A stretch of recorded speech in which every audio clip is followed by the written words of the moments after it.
Est-ce que ça vous dit de voir un Batman encore plus violent que le Batfleck, tout en étant non létal? Si, je vous jure, ça existe, et ça s'appelle l'Absolute Batman. C'est juste une véritable machine de guerre. Et vous allez voir que dans ces combats, la violence est tellement poussée au max, que même ce fight là à côté, c'est la gnognotte. Et niveau vilain, c'est vraiment tous d'horribles monstres. Alors, comment on en est arrivé à un Batman aussi absolument violent? En quoi sa vie est différente du Batman de la Terre Prime? Et c'est quoi ces super vilains juste affreux? Eh bien, c'est ce qu'on va voir aujourd'hui. Allez, c'est parti! Mais avant de découvrir la brutalité de l'Absolute Batman, est-ce que ça vous dirait de découvrir une maquette exceptionnelle de la Batmobile d'un Batman tout aussi iconique? Et bien pour ça, on peut une fois de plus compter sur notre sponsor du jour, Altaïa. Plus qu'un simple modèle réduit, c'est une véritable réplique fidèle, digne de notre croisé à la cape, incarné par Michael Keaton. Genre, regardez cette carrosserie noire mat, sculptée dans les moindres détails pour faire ressortir les lignes mi-futuristes, mi-baroques typiques de Burton. De quoi rendre un sacré hommage aux deux films cultes Batman de 1989 et Batman le défi de 92. En même temps, c'est normal, on parle d'une réplique Altaïa sous licence officielle quand même. Après, ça a beau être une reproduction à monter soi-même, elle n'est pas minuscule pour autant. Non, loin de là, avec ses 75 cm de long pour 32 de large et 17 de haut, respectant parfaitement l'échelle, 1/8. Et elle est pas qu'esthétique, elle est aussi complètement fonctionnelle. Des roues en caoutchouc qui roulent nickel, des portières et un coffre qui s'ouvrent pour admirer l'intérieur, jusqu'au volant que vous pouvez diriger. C'est vraiment votre Batmobile. Non, sérieux, même l'éclairage fonctionne. Entre la qualité juste ouf de cette réplique et les fascicules illustrés qui vous plongent dans les coulisses de sa conception, tout en partageant une tonne d'anecdotes sur l'univers de Batman, les fans de Burton et du Chevalier Noir vont vraiment kiffer comme moi. Alors, si vous aussi voulez mettre la main sur ce petit bijou, rendez-vous sur le lien en description ou dans le commentaire épinglé. Un grand merci à Altaïa pour leur soutien, et nous, on retourne à notre Absolute Batman, qui, vous le verrez, a une Batmobile, disons, bien différente.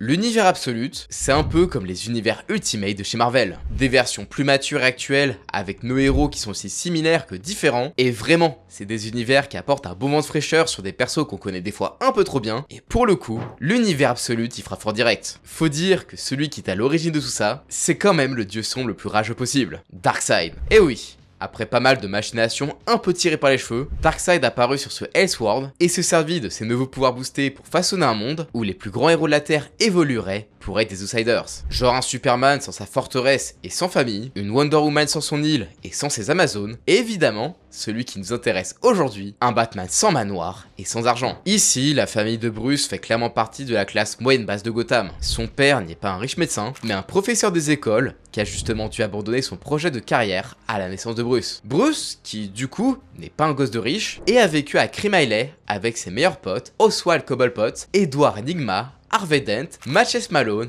et son meilleur ami, Waylon Jones. Oui, vous rêvez pas, c'est bien Catwoman, le Pingouin, l'Homme Mystère, Double Face et Killer Croc de la Terre Prime qui sont ses potes. Et c'est pas le seul changement. Ici, c'est pas un criminel qui a tué ses parents dans une nouvelle sombre, ce qui l'a fait devenir Batman. Lors d'une sortie au zoo que l'école de Bruce avait gagnée suite à son prix d'un concours d'architecture, son père, qui était aussi son prof, a été tué par le tireur de masse Joseph Shield. Le tout après avoir mis Bruce en sécurité, enfermé dans l'enclos des chauves-souris et mourant en sauvant le dernier gamin de sa classe à s'enfuir, Matches Malone. Donc oui, ici Martha, elle est bien vivante et Bruce vit avec. Mais ça va pas l'empêcher de dérailler. Certes, il est pas parti à travers le monde en quête de savoir en tout genre pour devenir Batman, mais ça l'a quand même bien changé. Il s'est entraîné avec son pote Waylon Jones, devenant une vraie montagne de muscles. Mais genre, vraiment, il fait 2,5 m pour 190 kg quand même. Et pour tout vous dire, c'est autant que la montagne dans Game of Thrones. Et il a aussi lâché le lycée, devenant un petit cambrioleur avec sa copine de l'époque, Selina Kyle. Mais vous inquiétez pas, au bout d'un moment il va quitter Gotham et revenir bien décidé à rendre la justice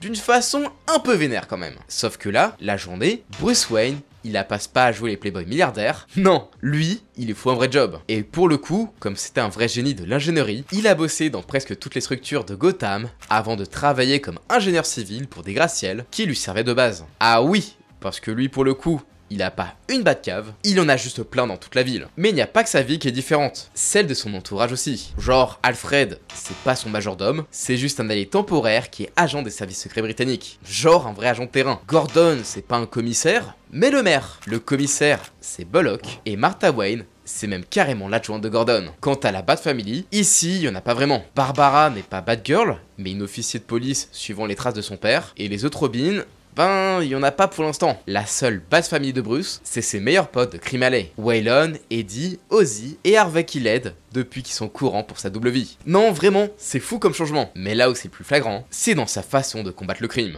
D'ailleurs, pour combattre les pires monstres, univers et héros de la pop culture, je vous conseille de faire comme lui et de vous abonner en activant la cloche pour ne rien rater de mes prochaines vidéos. Merci de vos soutiens. Qu'est-ce que vous préférez entre un Batman tapis dans l'ombre qui te frappe avant que tu le vois venir, ou une montagne de muscles qui est là pour te briser, histoire de t'inspirer la peur? Eh bien, croyez-moi que face à l'absolu de Batman, les criminels de Gotham préféreraient largement celui de la Terre Prime. Lui, son but, c'est de se servir de la violence comme arme de terreur, et pour ça, rien que son physique, il en impose de ouf. Là où le Batman Prime, il fait 1m88 pour 95 kg, comme genre Hugh Jackman, ce qui est déjà pas mal du tout, et bah notre Batman Absolus, lui c'est la montagne, avec ses 2m5 pour 190 kg, et à titre de comparaison, c'est autant que le Bane Prime sous venin. Une vraie masse, capable de dominer ses adversaires avec une violence qui ferait passer le Batfleck pour un petit joueur. Genre, vraiment, il fait même du foot avec des gosses. C'est quoi ce fou? Et en combat, c'est une vraie menace grâce à son arsenal de gadgets fait maison. Et ce, dès sa première tenue. Alors, ouais, elle fait très Batman Year One, sauf que elle, en plus, elle a des espèces de crocs de vampire paralysants, de griffes à la Wolverine, et d'un modificateur de voix pour lui donner un look full vampire. Ouais, un peu kitsch, mais déjà pas mal. Alors forcément, quand il est revenu, c'est avec un costume bien énervé, ou tout dessus pour être létal. Genre, vous voyez ses oreilles? Oh, bah c'est des couteaux pour te planter. Et ce, même avec un gros coup de boule. Son bat symbole sur la poitrine? Ah! Eh bien c'est juste une grosse lame de hache pour te trancher les membres. Quant à sa cape segmentée en 4 qui lui sert des fois de parachute, elle marche aussi comme les ailes préhensibles des chauves-souris, de quoi parfaitement se déplacer avec, ou te choper par le callback pour t'envoyer valser. Et c'est pas de le choper par derrière, même son dos il est bien équipé avec des pics rétractables pour t'empaler sur lui. Mais le gars est full non létal. Ah si, je vous jure, même ce coup-là. Son but, c'est juste d'impressionner les autres criminels par sa violence, histoire qu'ils ne jamais refaire les cons. Alors que lui, il sait très bien comment les faire souffrir un max, tout en les gardant en vie. Même quand il pique le super fusil à pompe d'Alfred, c'est pour en faire une version non létale qui tire des mini batarangs. Et en vrai, ça il le fait qu'une fois pour provoquer Alfred. Parce que les flingues, ils détestent ça, et ça le dégoûte d'en utiliser. Et au vu de son passif, c'est compréhensible. Mais ça l'empêche pas d'avoir plein d'autres gadgets assez fous. Genre une pastille qui rend l'eau assez acide pour te grignoter les orteils, un mini lance-flamme au poignet, et même un plâtre arbalète pour toujours rester apte au combat malgré son bras pété. Et vraiment, les blessures ça lui fait tellement pas peur que même enfermé depuis un mois à poil dans une cellule où il est nourri par un tube dans le bide, il trouve le moyen de se battre avec ses geôliers à grands coups de poing dentelés de ses propres dents et de jets d'acide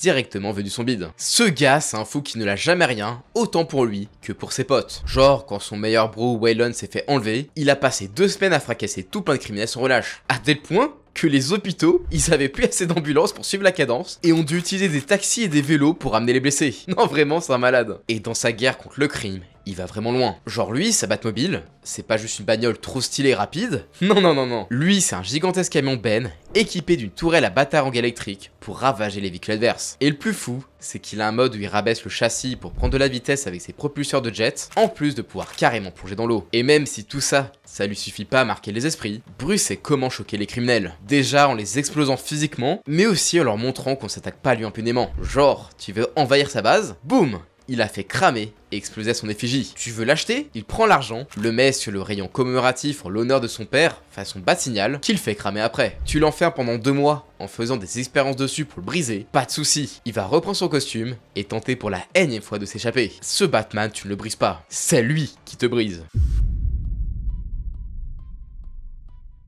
Quand on pense aux vilains les plus terrifiants de Batman, on pense souvent au Joker New 52, l'épouvantail, Gueule d'Argile, Man-Bat ou Grundy. Mais vraiment, face aux vilains absolus que doit affronter le croisé à la cape, eux, c'est clairement des bisounours à côté. Bon, par contre pour l'instant, oubliez le fait de voir une version absolue de Double Face, le Pingouin ou le Mystère. Harvey c'est juste un avocat, Oswald juste un petit criminel, et Eddie c'est juste un génie de l'électronique avec une super IA nommée Hal. Enfin ça c'est pour l'instant, car on a bien vu qu'après son enlèvement et les expérimentations à Arkham, Waylon est bel et bien devenu un killer croc absolu, bien puissant et flippant, digne des démons de Gonagai avec sa mâchoire. Mais comme les autres, il reste un allié de Batman, et même sa monture face à Bane. Quant à Catwoman, ça reste à voir. Et le premier vrai vilain de Batman, ça va être le sadique Black Mask. Ici, c'est pas juste le boss d'une mafia, mais le leader d'un groupe paramilitaire sans pitié, voué à déstabiliser des villes ou des états pour ceux qui payent. En plus d'être un fan de masques, même fait de chair humaine, c'est aussi un grand sadique, capable de briser des adversaires, pourtant boxeur professionnel, les laissant crever après les avoir brisés, en plus de manipuler les gros poissons de Gotham,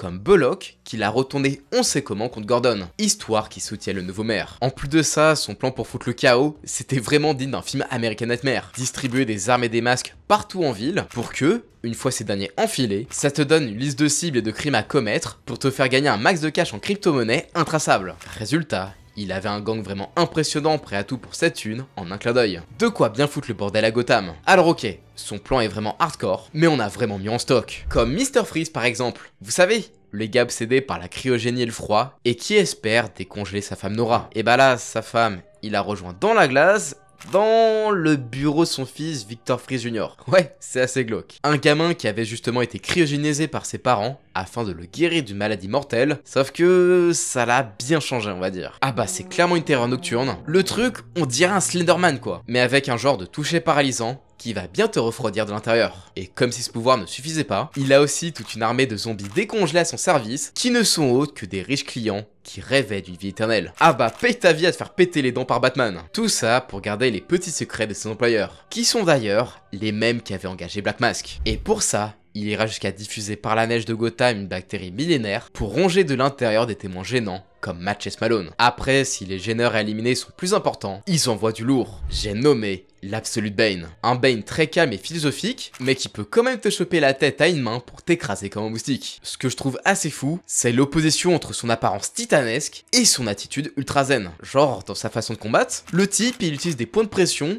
et se bat plus comme Neji dans Naruto que comme un Hulk par exemple. D'ailleurs, si vous pensiez qu'il est aussi mastoc à cause du venin, détrompez-vous. Ça, c'est quand il est pas boosté. Sinon, ça donne ça. Un monstre qui dépasse largement l'absolu Batman au point de le soulever comme une poupée de chiffon. Et a priori, d'après cette double page d'intro, il y a moyen qu'il puisse devenir encore plus massif. En même temps, quand on voit les autres horreurs qu'abrite l'Arkham, pas étonnant que lui aussi puisse devenir un monstre avec son venin. Genre, ici, Kirk Langstrom, c'est pas Man-Bat. C'est le nom d'une expérience qui a donné ces horribles monstres mi-animaux, mi-humains. Bref, des chimères quoi. Quant à Clayface, ici c'est un projet expérimental nommé The Clay sur la transmutation et la plasticité et ressemble à un tas de corps d'argile qui souffrent. Même Pamela Hailey, c'est pas Poison Ivy, mais une autre expérience appelée l'écosystème Hailey qui est une forêt vivante faite de veines. Juste horrible quoi. Enfin, comme l'homme qui se cache derrière tout ça, un millionnaire qui se serait entraîné avec les plus grands comme Henri Ducard et la Ligue des Assassins avant de tous les tuer et qui se fait appeler le Joker. L'homme qui ne rit jamais. Ouais,